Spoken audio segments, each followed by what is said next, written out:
Bonjour tout le monde, dans cette vidéo, nous allons vous expliquer comment mettre en service la piscine hors sol chez Poolins.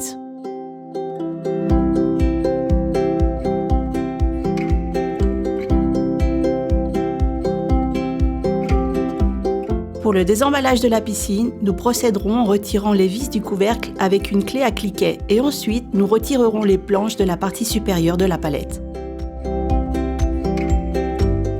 Une fois ce prédémontage effectué, il faudra accrocher les sangles préinstallées de la piscine à la grue du camion et en levant, la piscine se séparera de la partie inférieure de la palette. Une fois la piscine installée à l'endroit désiré, nous retirerons le film protecteur et nous vérifierons qu'elle est bien nivelée. Les séparateurs en bois seront retirés du bas et les deux sangles seront décrochées avec l'aide de la grue tirant latéralement. Ensuite, nous retirerons les cartons et les films de protection intérieurs. Pour le remplissage de la piscine, nous avons deux options. Tout d'abord, le faire avec un tuyau extérieur, ou, si nous possédons une prise d'eau installée, ceci pourrait se faire depuis le local technique. Pour cette dernière option, il est indispensable de faire appel à un plombier professionnel. Les grilles situées en partie basse du local technique serviront de ventilation et de sortie de débordement d'urgence en cas d'inondation. Nous remplirons toute la piscine jusqu'au niveau du canal de débordement en laissant l'eau atteindre ce niveau et jusqu'au réservoir de conversation. Le niveau d'eau dans le réservoir doit être entre 1/3 et la moitié du volume d'eau. C'est le débordement de sécurité au cas où le dépôt de la piscine se remplisse excessivement et qu'il puisse ainsi se vider. La vanne supérieure sert à activer ou à couper l'arrivée d'eau depuis la prise balai de la piscine. Nous l'ouvrirons lorsque nous souhaiterons connecter un nettoyeur manuel ou automatique pour un nettoyage plus approfondi de la piscine. Enfin, la vanne inférieure connectée au réservoir devra toujours être ouverte pour permettre la circulation de l'eau entre le réservoir et la piscine.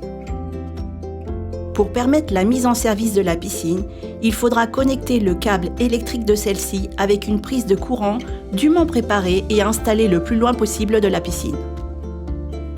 Comme pour l'alimentation en eau, l'alimentation électrique pourra se faire via la partie inférieure du local technique. Ce travail devra être fait par un professionnel qui laissera la prise prête à l'emploi. Ici se trouve le coffret électrique de la piscine, le général, l'horloge de programmation, les interrupteurs d'éclairage et le nettoyeur. L'éclairage fonctionne de manière manuelle.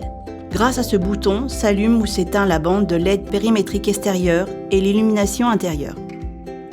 L'autre interrupteur active la filtration de la piscine. Il y a 3 positions, éteint, manuel ou automatique.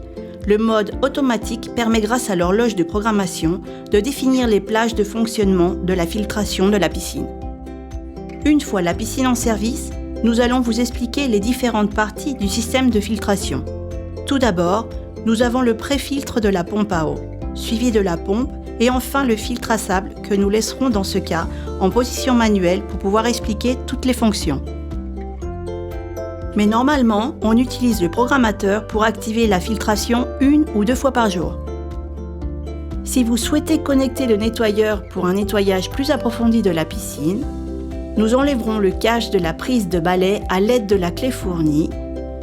Nous raccorderons le tuyau du nettoyeur, on actionne la vanne de la prise balai et nous fermerons celui du dépôt pour que toute l'aspiration se fasse à travers le robot de nettoyage. Maintenant, nous allons expliquer les différentes fonctions du filtre à sable. Pour commencer, nous plaçons la vanne de sélection sur la position de filtration et activons le panneau électrique. Une fois le nettoyage terminé, grâce au robot, nous retirerons le tuyau et fermerons la prise balai.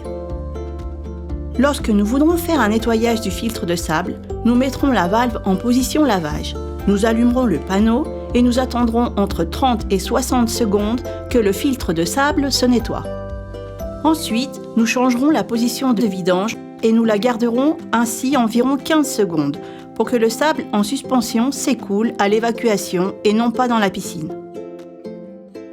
Une fois ces opérations terminées, nous perdrons une partie de l'eau qui partira via l'évacuation. Il sera parfois nécessaire de compléter à nouveau le niveau d'eau de la piscine.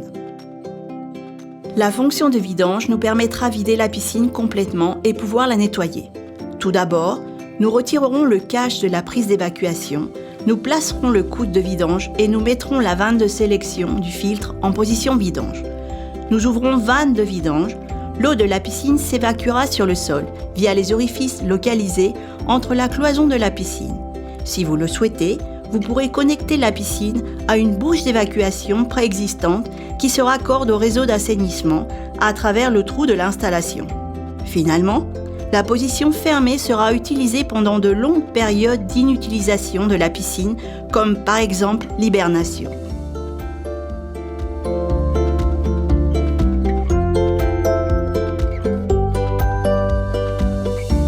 Désormais, il ne nous reste plus qu'à fermer le couvercle du local technique et profiter de la baignade.